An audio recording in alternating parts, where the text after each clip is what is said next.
Assalamualaikum warahmatullahi wabarakatuh. Hai, apa kabar? Semoga selalu sehat dan selalu diberikan kebahagiaan. Amin ya Allah. Terima kasih sudah klik video ini. Kasus ini datang dari Amerika Serikat lagi. Kasus yang jujur gue nggak kebayang nih kalau ada di posisi si korban. Siapa sih yang mau jadi korban ya? Korbannya ini seorang gadis kecil berusia 8 tahun tapi yang mengharukan. Si korban ini berhasil selamat. Walau keadaan sekarat itu ia berhasil bertahan dan kasusnya juga berhasil terungkap dan si pelakunya juga berhasil tertangkap dengan jarak waktu yang amat sangat lama. Nggak usah lama-lama, kita langsung aja ke ceritanya. Di kota Dickinson pada sore hari, ada sekumpulan anak-anak yang sedang bermain petak umpet dengan teman-temannya.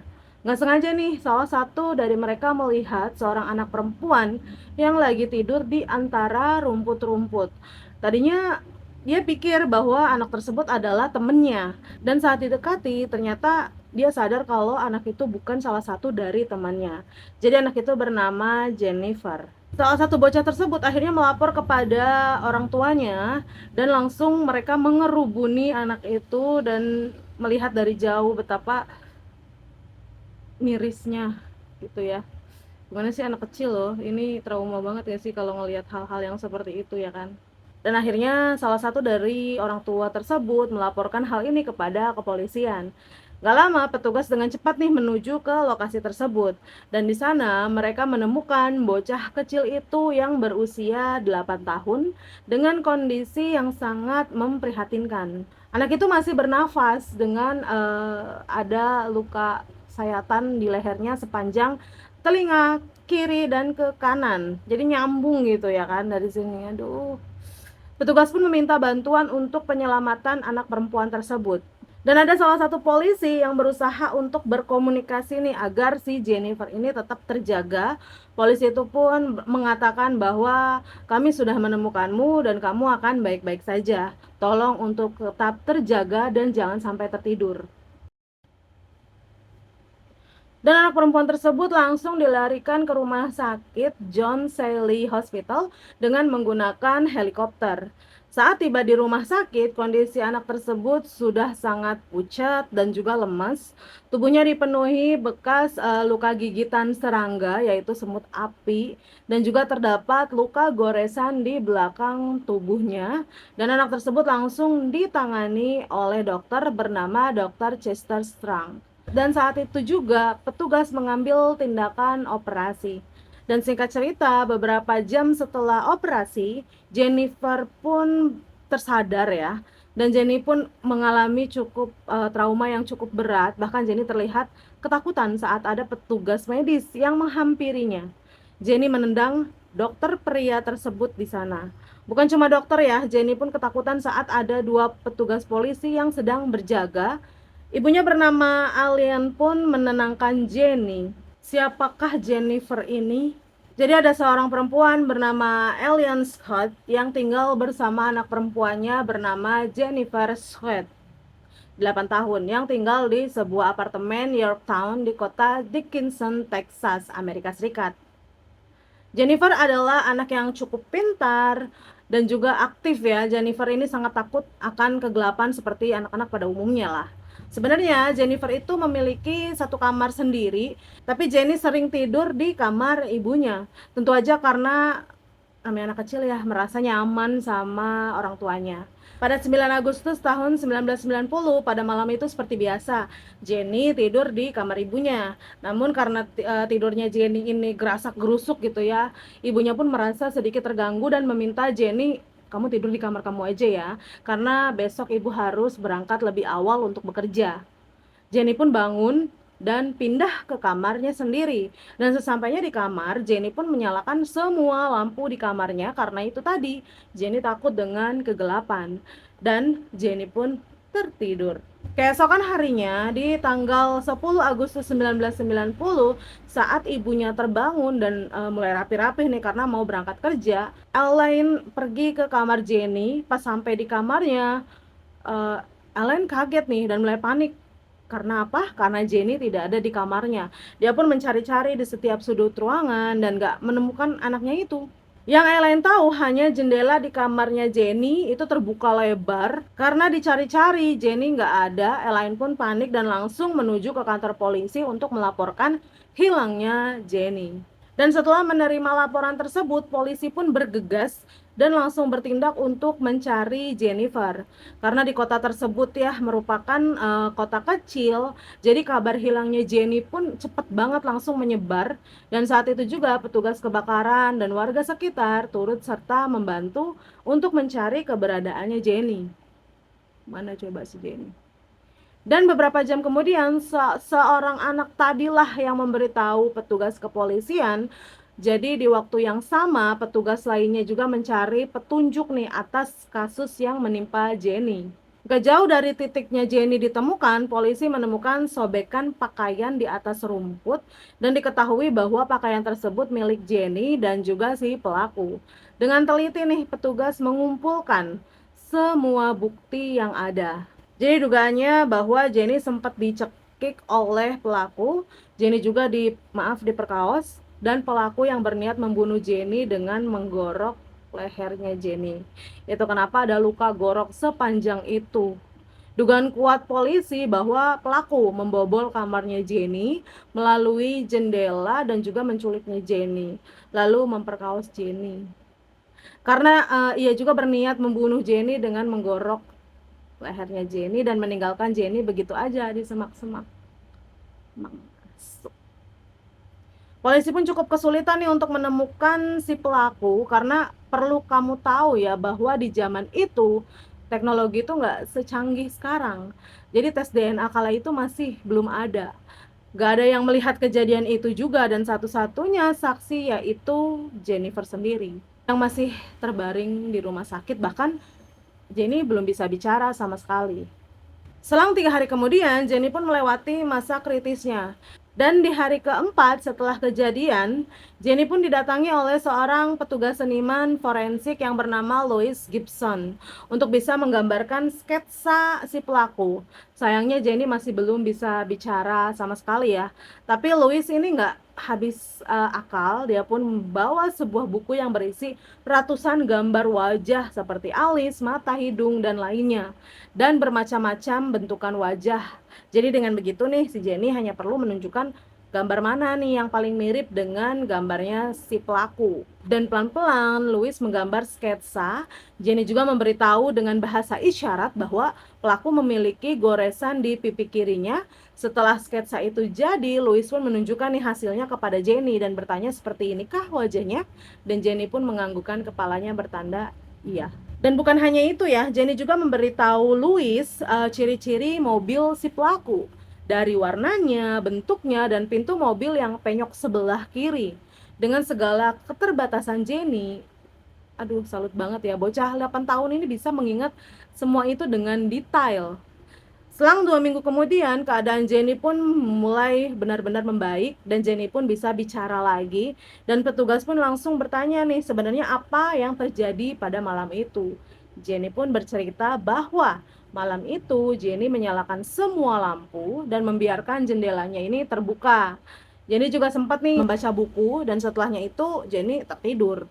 Dan beberapa saat kemudian, tanpa sadar nih Jenny telah digendong oleh seseorang pria yang dia itu nggak kenal gitu, pria dewasa ya. Pria itu pun lari dan membawanya pergi. Jenny juga sempat nih teriak, tapi pria itu langsung menutup mulutnya Jenny dan Jenny pun dimasukkan ke dalam mobil. Pria itu memperkenalkan dirinya sebagai polisi. Jenny pun percaya-percaya aja nih karena kan sama polisi jadi jauh lebih aman ya. Dan gak lama kemudian Jenny pun melihat ke arah jalan dan melewati rumah kakek neneknya. Jenny pun mulai sadar kalau kayaknya aku lagi diculik deh. Gak lama dari itu mereka sempat nih di parkiran sebuah sekolah, di mana sekolah itu adalah sekolah Jenny.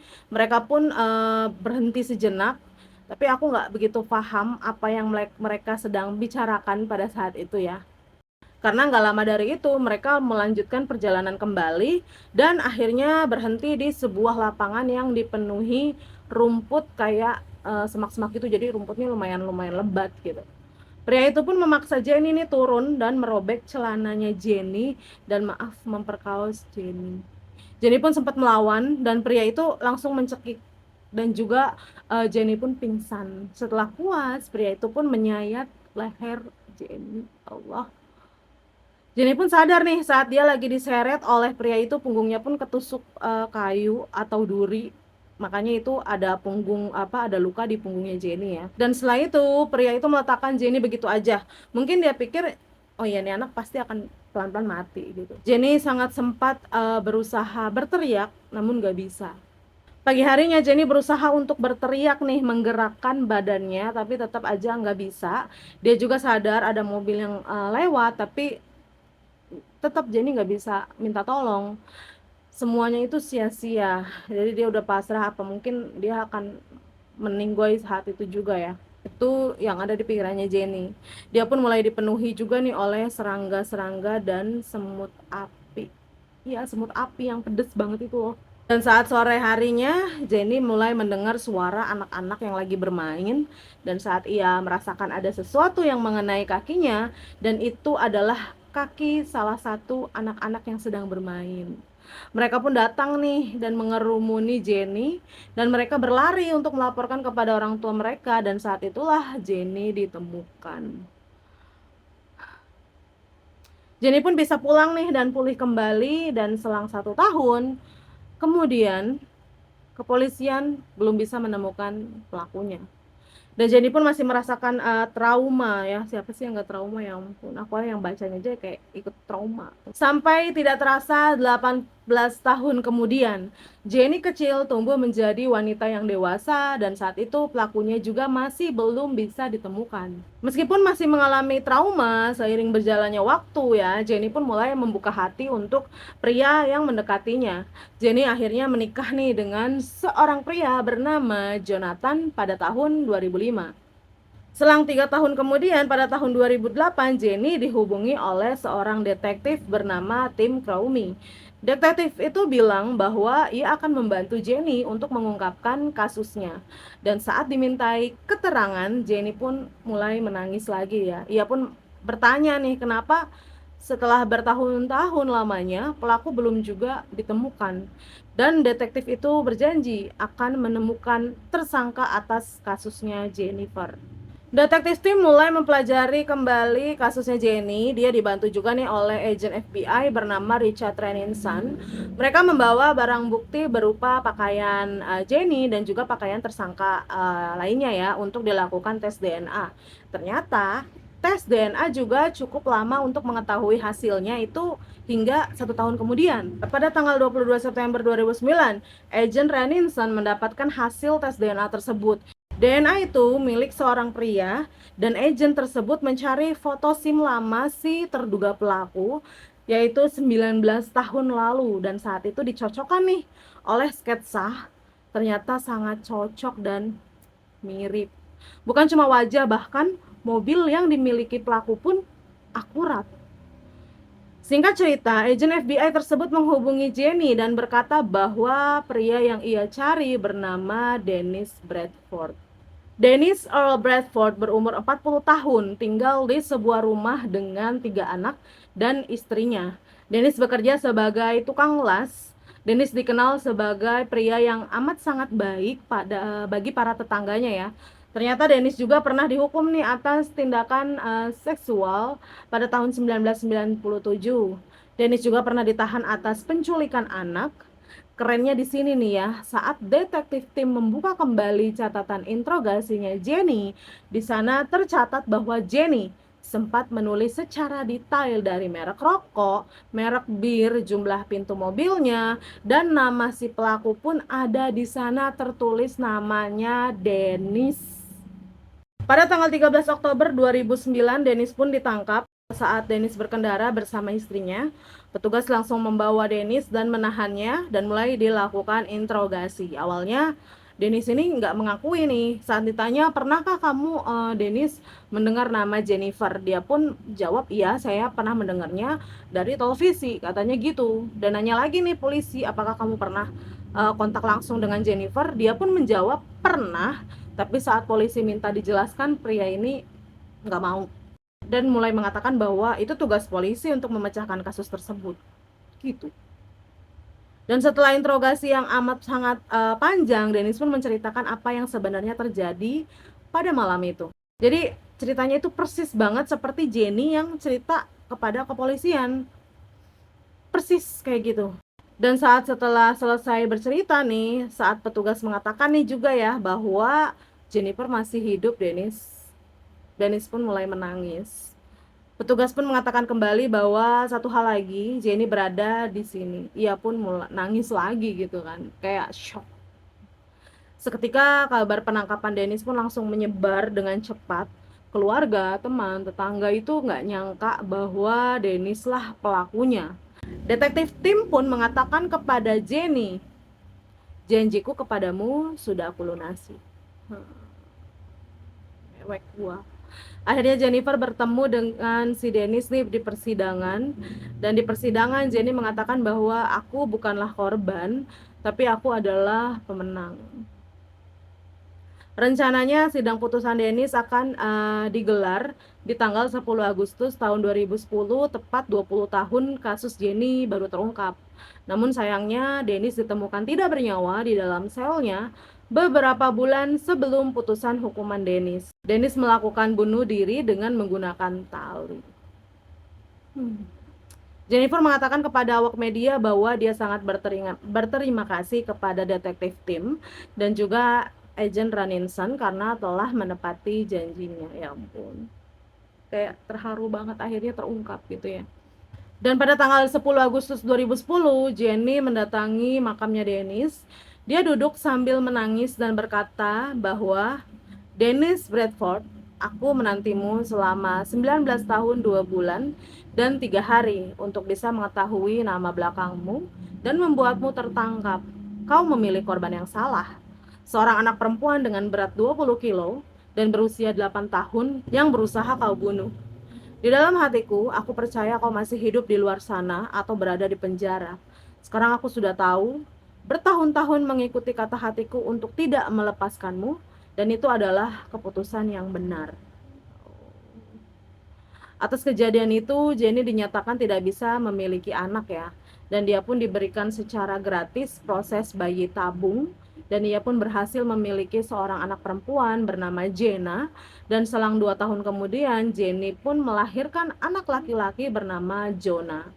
Jenny dan keluarganya pun hidup bahagia sekarang. Dan sudah lega juga nih atas penantian panjangnya. Gimana? Terharu banget ya sih, kayak ya ampun akhirnya ketemu gitu, padahal udah lama banget, hampir 20 tahun baru terungkap. Cuma sayangnya si pelaku malah bundir ya, harusnya kan pelaku bisa merasakan dulu nih apa mendapatkan apa ya bisa menyesali lah perbuatannya gitu, bukan tiba-tiba tangkap langsung meninggoy gitulah. Oke, segitu dulu videonya. Semoga kalian suka dan terima kasih udah nonton. Ketemu lagi di video-video aku selanjutnya. Assalamualaikum warahmatullahi wabarakatuh. Bye.